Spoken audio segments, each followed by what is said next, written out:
नमस्कार, स्वागत है आपका पहाड़ प्रभात में। आपके साथ मैं हूं अंजलि भंडारी और सबसे पहले आप सभी दर्शकों को जनता टीवी परिवार की तरफ से गणेश चतुर्थी की ढेरों शुभकामनाएं। चलिए रुक करेंगे खबरों की ओर। बड़ी खबर इस बीच आ रही है, वो आपको बता दें।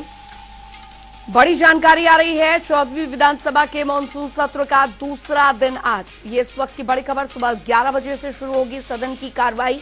ये बड़ी और अहम जानकारी। सदन में आपदा को लेकर बहस जारी रहेगी, तो सदन में पक्ष और विपक्ष आमने सामने होंगे। 14वीं विधानसभा के मानसून सत्र का दूसरा दिन। बड़ी खबर आपको बता रहे, सुबह 11 बजे से शुरू होगी सदन की कार्रवाई।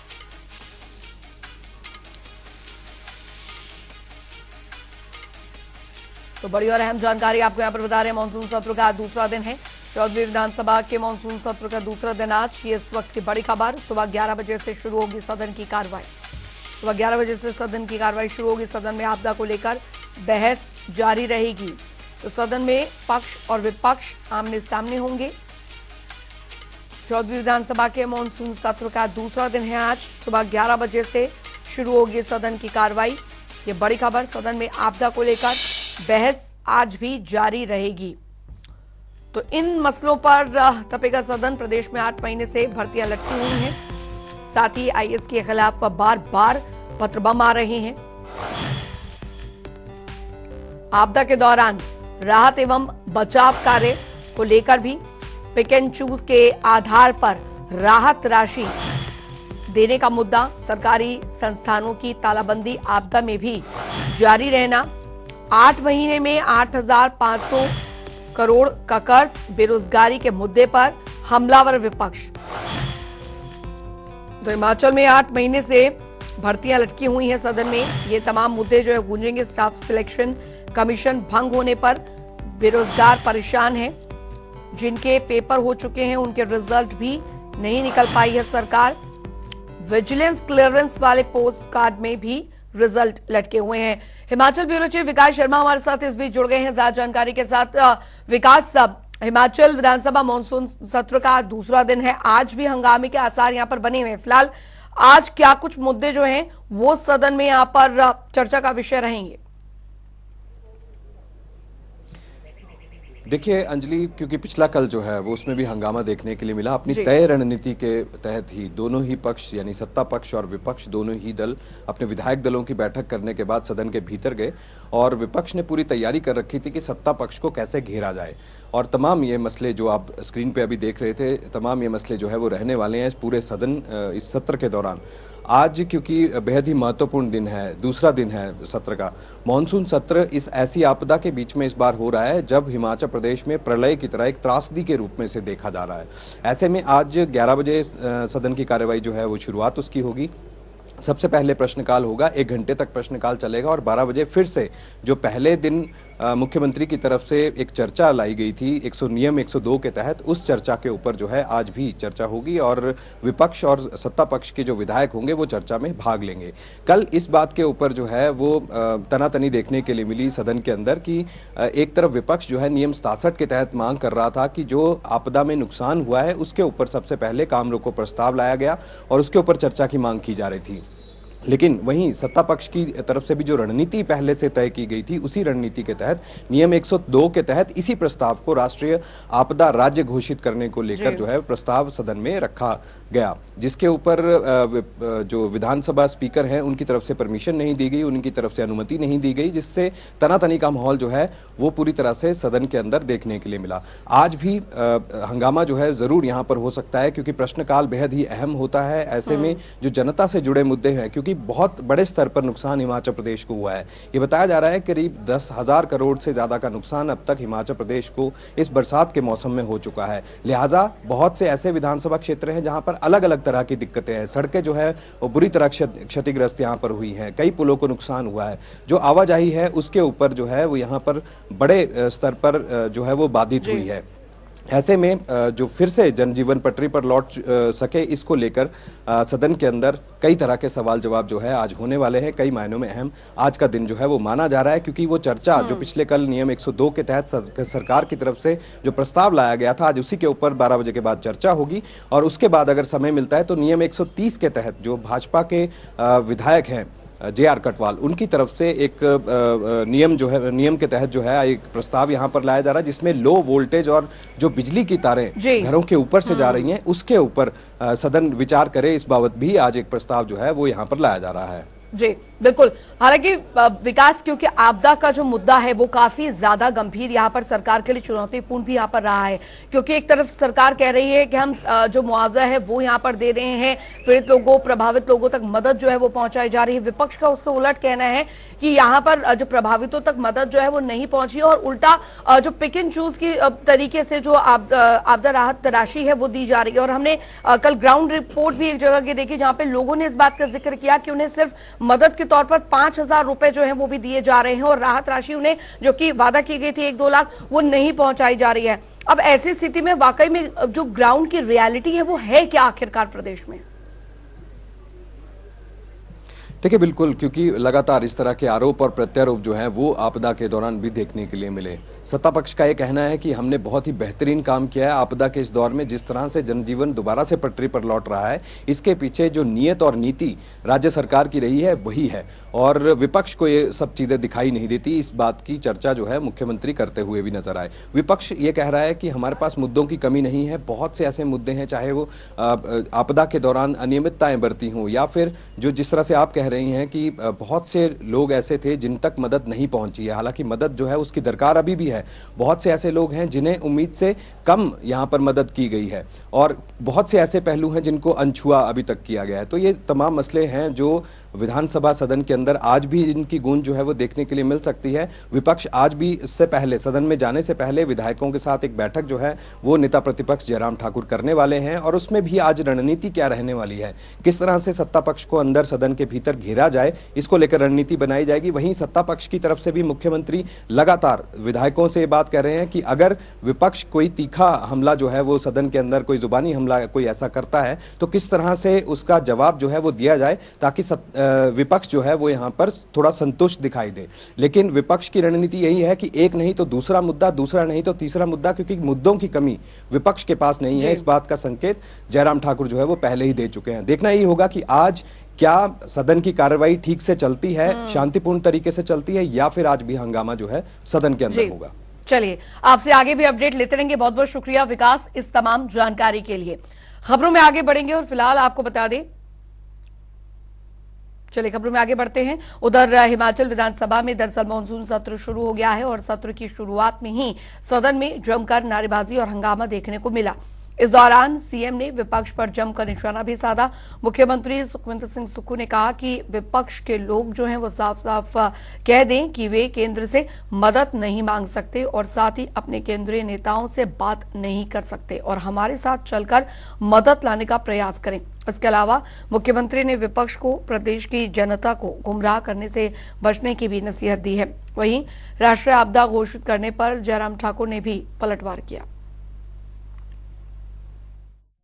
मैनुअल के नियम है उसके अनुसार भेज दिए हैं। 10 अगस्त के बाद तो 14 अगस्त के और तैयार हो रहे हैं अभी, और तैयार होंगे तो उसके बाद भी करेंगे। अगर अगर आप गए, मैं मानता हूं आपने मुझसे भी मुलाकात की आपने और कहा कि फोन भी आपने किया, मैं उस बात का आपका धन्यवाद भी करता हूं। आप गए भी, केंद्रीय मंत्री से भी मिले। हो सकता है केंद्रीय मंत्री जी आपकी बात ही नहीं सुन रहे, हमारी नहीं सुन रहे। क्या बात है, ऐसी क्या बात है, तभी नहीं मिल पाला स्पेशल रिलीफ पैकेज। आपने मेरे से भी बात की 2 बार जब ऐसा आया। मैं उस चीज से नहीं मुकर रहा, लेकिन जो चीज है आज किस स्थिति में है हिमाचल प्रदेश, आज उस स्थिति में है कि हर एक परिवार के घर को हमने बसाना है, हर एक को सड़क सुविधा से जोड़ना है। उसके लिए क्या जरूरत है, राष्ट्रीय आपदा घोषित होगी और हमें स्पेशल रिलीफ पैकेज मिलेगा। हम और आप लोग राजनीतिक जीवन में है उन सड़कों को दुरुस्त करेंगे। और मैं आपको बागवानी में रात दिन एक करके सड़कें खोली है। मैं जगत नेगी जी का एक और उदाहरण देना चाहता हूँ। निगुल सुलाई में पिछले 10 दिन से खड़े हुए हो, 10 दिन से खड़े होके मंत्री कभी सड़कों में खड़ा होता है, खड़ा होकर सड़क निकाल रहे, क्योंकि इनके मन में दर्द है। सरकार की संवेदना देखिए और आप फिर राजनीति कर रहे हैं। आप इस प्रस्ताव का समर्थन कीजिए और संकल्प में इसमें आप राष्ट्रीय आपदा घोषित करने की बात कीजिए और यह भी कहिए कि केंद्र सरकार स्पेशल रिलीफ पैकेज रिलीज करे। ये आपका दायित्व बनता है। राष्ट्रीय आपदा घोषित करने का कोई कार्यकारी या कानूनी प्रावधान ही नहीं है अभी तक। मुझे बताइए, उत्तराखंड की बात कर रहे हैं और अच्छा प्रावधान है, लेकिन ऐसा है वो हम पढ़ करके है नेगी जी हाँ जी, अच्छा उसके ने क्या प्रोविजंस है, उसमें प्रोविजंस क्या है, आप हमको स्पष्ट करिए ना किस तरह से। अब उसमें ऐसी सूरत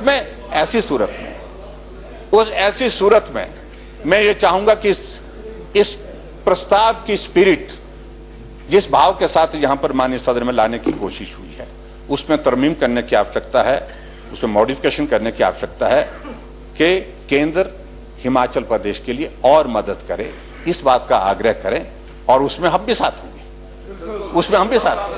उसमें हमारा साथ है। मदद हिमाचल प्रदेश को और मिले, इस पे कौन पीछे रहेगा और क्यों पीछे रहेगा। लेकिन ये जो एक शब्द जो है, एक बार बार ये शब्द जो है, मुझे लगता है कि इसमें उलझाने की आवश्यकता नहीं ज्यादा, लेकिन हिमाचल प्रदेश को केंद्र मदद कर रहा है। केंद्र ने अभी इस बात को बिल्कुल ऐसा नहीं कहा कि हम इससे ज्यादा मदद नहीं करेंगे। केंद्र ने अभी तक से हिमाचल प्रदेश को सबसे ज्यादा मदद करी है, सबसे ज्यादा अभी तक मदद जो आ चुकी है वो सबसे हाईएस्ट है। और ये भी मैं आपको बता रहा हूं, चाहे यूपीए 1 की बात देखो, यूपीए प्रोपोर्शनली देखो ना, प्रोपोर्शनली देख लेना आपने। मैं ये नहीं कह रहा हूं कि उस वक्त नुकसान इतना नहीं हुआ, लेकिन प्रोपोर्शनली अगर देखेंगे मदद तो उस वक्त तो बिल्कुल मामूली सी मदद भी नहीं आई है केंद्र से। यूपीए 1 और यूपीए 2 के दौरान उस वक्त भी बारिश हुई, उस वक्त भी लोगों की जिंदगी गई, उस वक्त भी लोगों के घर बह गए, उस वक्त भी बाग बगीचे चले गए, उस वक्त भी नुकसान हुआ, लेकिन उसके बावजूद उसका जिक्र नहीं कर रहे हैं। ये एक ही पहाड़ा पढ़ करके जिस प्रकार से बात कर रहे हैं, मैं समझता हूं कि वो उचित नहीं है। उधर आपको बता दें कि हिमाचल विधानसभा के मानसून सत्र की शुरुआत के साथ ही बीजेपी ने आपदा पर चर्चा की मांग को लेकर सोमवार को काम रोको प्रस्ताव लाई और इस पर विधानसभा अध्यक्ष कुलदीप सिंह पठानिया ने कहा कि आपदा पर चर्चा पहले ही सदन की कार्यसूची में शामिल है, इसलिए इस पर चर्चा को नए प्रस्ताव की जरूरत नहीं है, जिसके विरोध में विपक्ष ने सदन में उठकर जोरदार नारेबाजी की और सदन से वॉकआउट कर दिया। इस दौरान नेता प्रतिपक्ष ने सुक्खू सरकार पर जमकर निशाना साधा। विधानसभा का मॉनसून का ये पहला सत्र है और इस पहले सत्र में पहले दिन हमने हिमाचल प्रदेश में बारिश और बरसात के कारण जो त्रासदी हुई है उस पर नियम 67 के अंतर्गत चर्चा मांगी है। और जहां तक रूल का प्रोविजन है उसमें बड़ा साफ है, स्पष्ट है, जब नियम 67 के अंतर्गत चर्चा मांगी जाती है, चाहे प्रस्ताव सरकारी है, चाहे वो प्रस्ताव किसी एक माननीय सदस्य का है, वो सब कुछ स्थगित कर दिया जाता है। इसलिए इसको स्थगन प्रस्ताव बोलते हैं। सारी कार्यवाही स्थगित करके एक ही विषय पर चर्चा की जाती है नियम 67 के अंतर्गत जब वो स्वीकार किया जाता है। लेकिन मुझे मालूम था कि सरकार की ओर से पहले ही ये मन बना लिया था हमने कि हमने नियम 67 के अंतर्गत चर्चा की अनुमति नहीं देनी है और इसीलिए पहले ही मुख्यमंत्री ने जो प्रस्ताव लाया है उस प्रस्ताव को लाने के पीछे मंशा एक अलग तरह की थी और हमारी मंशा बड़ी साफ थी, जिसमें राजनीति नहीं, जिसमें हिमाचल प्रदेश का हर व्यक्ति का भाव है कि इस वक्त सत्र शुरू हो रहा तो हमारा घर चला गया है, हमारा परिवार का सदस्य चला गया है, कहीं तो आवाज हमारी उठाई जाएगी सरकार के सामने। और ये जिम्मेवारी विपक्ष के नाते हम निभाने की कोशिश विधानसभा के अंदर कर रहे हैं। 24 के घंटे के अंदर हमने 75,000 जो हमारे टूरिस्ट थे उनको निकाल दिया। 24 घंटे के अंदर हमने सारी सड़कें बहाल कर दी। 24 घंटे के अंदर पानी की सारी स्कीमें हमने बहाल कर दी। 24 घंटे के अंदर बिजली बहाल कर दी। 24 घंटे के अंदर कम्युनिकेशन बहाल कर दिया। और आज भी मेरे ही विधानसभा क्षेत्र में बिजली अभी तक कई गांव में अभी तक भी नहीं चल रही है। आज भी मुझे प्रधान के वहां से रिप्रेजेंटेशन आए हैं, लिख करके भेजा है, कम से कम सदन में इस सब बात को उठाइए कि बिजली अभी तक नहीं पहुंची है। और इतना झूठ बोलना और हर जगह झूठ बोलना, ऐसा मुझे लगता है कि ये बहुत दुर्भाग्यपूर्ण है। एक तो आपदा के कारण प्रदेश परेशान है और ऊपर से 10 महीने होने जा रहे हैं इस झूठ को सुनते सुनते हमने ये भी कर दिया, हमने वो भी कर दिया, जब जमीनी हकीकत हम लोगों ने जाकर के देखी है, सभी प्रतिनिधि यहाँ पर विधानसभा के जो हमारे विपक्ष के हैं उन्हें अपने अपने क्षेत्र में देखी किस परिस्थिति में से लोग गुजर रहे हैं। देखिए, राजनीति की शुरुआत अगर की है तो सरकार ने की है, मुख्यमंत्री ने किया है, इनके मंत्रियों ने की है, इनके विधायकों ने की है। हम विपक्ष में रह करके लोगों की आवाज को उठाएंगे और बार बार यही कहा जा रहा है आपदा है मत बोलिए, आपदा है, कब तक नहीं बोलेंगे हम? और बाहर नहीं बोले हम, हमारे बहुत सारे सदस्य भी, हम लोगों ने भी बाहर सबर किया इस आपदा की घड़ी में, लेकिन सदन के अंदर कब तक हमको बंद करेंगे, कब तक हमारी आवाज को दबाने की कोशिश करेंगे, ये बर्दाश्त। बढ़ेंगे आगे। आपको बता दें कि महंगाई और कानून व्यवस्था को लेकर बीजेपी ने विधानसभा का घेराव करने का ऐलान कर दिया है। बीजेपी 25 सितंबर को विधानसभा के बाहर विशाल धरना प्रदर्शन करेगी। दरअसल भाजपा प्रदेश अध्यक्ष डॉक्टर राजीव बिंदल ने कहा है कि कांग्रेस सरकार को हिमाचल प्रदेश में स्थापित हुए 10 महीने हो चुके हैं और जब से कांग्रेस की सरकार हिमाचल प्रदेश में आई है तब से 1000 से भी अधिक सरकारी संस्थान बंद कर चुकी है, जिसका वे आज तक जवाब नहीं दे पाए। राजीव बिंदल ने कहा कि भारतीय जनता पार्टी ने डीजल पर 7 रुपए की कटौती की थी, पर आते ही इस कांग्रेस सरकार ने इसको बढ़ा दिया।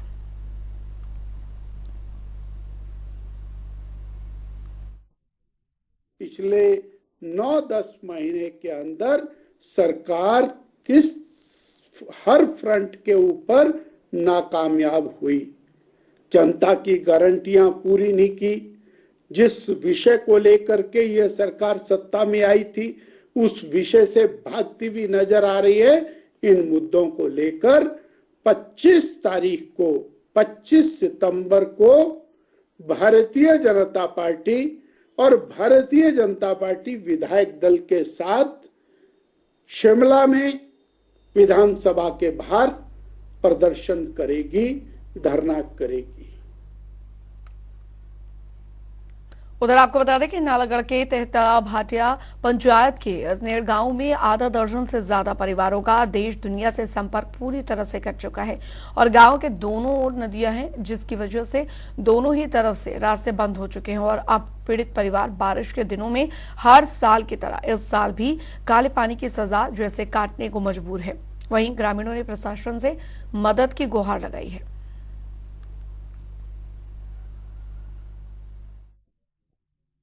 दिक्कत तो बहुत है जी।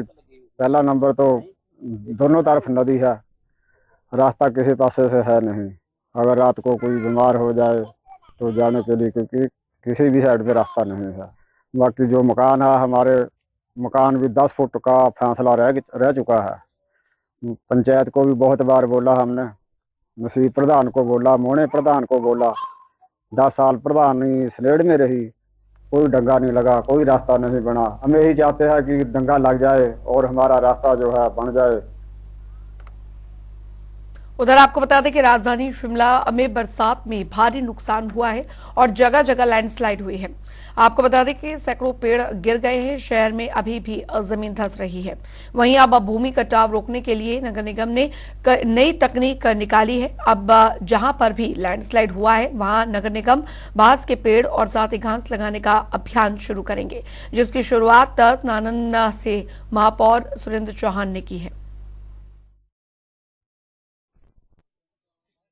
भूमि कटाव इतना ज़्यादा हो गया कि उसको आने वाले समय में भी और डेंजर हो सकता है। इसलिए इस कार्य को मैं न केवल शिमला और शिमला के आसपास के क्षेत्र में हमारे नगर निगम के जितने भी पार्षद हैं हम उनको बैम्बूज और अर्ली ग्रासेस लेके देंगे और जहाँ पर भी जिसका भी और मैं हम लोग खुद भी हर जगह जाएंगे। और कल्लोग में हमारे ऑलरेडी ये काम चल रहा है, वहाँ के हमारे स्थानीय पार्षद लोग पठानिया ने इस कार्य को ऑलरेडी किया हुआ है।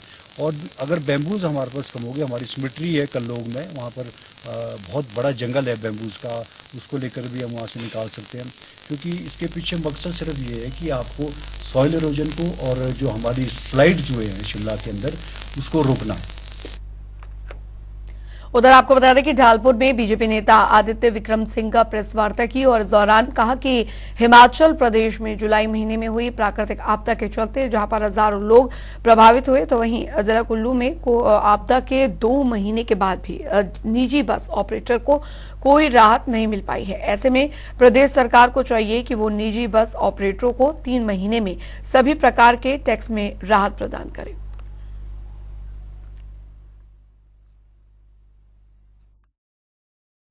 कि जुलाई महीने से किस प्रकार की त्रासदी पूरे हिमाचल में हुई और इसका अधिकतम नुकसान कुल्लू ज़िला में भी हुआ। सबसे पहले जो बरसात के कारण जो नुकसान हुआ और नदियों के कारण जो नुकसान हुआ, ये कुल्लू ज़िला से शुरू हुआ।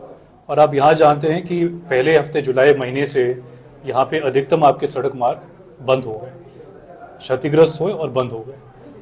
और इसी कारण जो निजी जितनी बस सेवाएं थी ठप हो गई।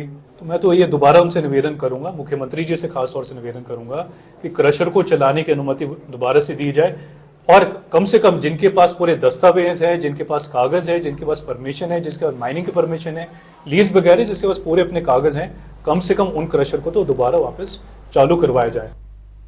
तो प्राकृतिक आपदा में हजारों लोग प्रभावित हुए हैं।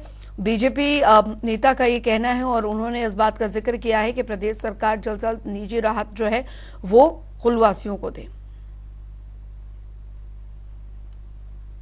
और चलिए इसी के साथ पहाड़ प्रभात की खबरों में अभी के लिए फिलहाल इतना ही। वक्त एक छोटे से ब्रेक का। ब्रेक के उस पार भी खबरों का सिलसिला लगातार जारी है।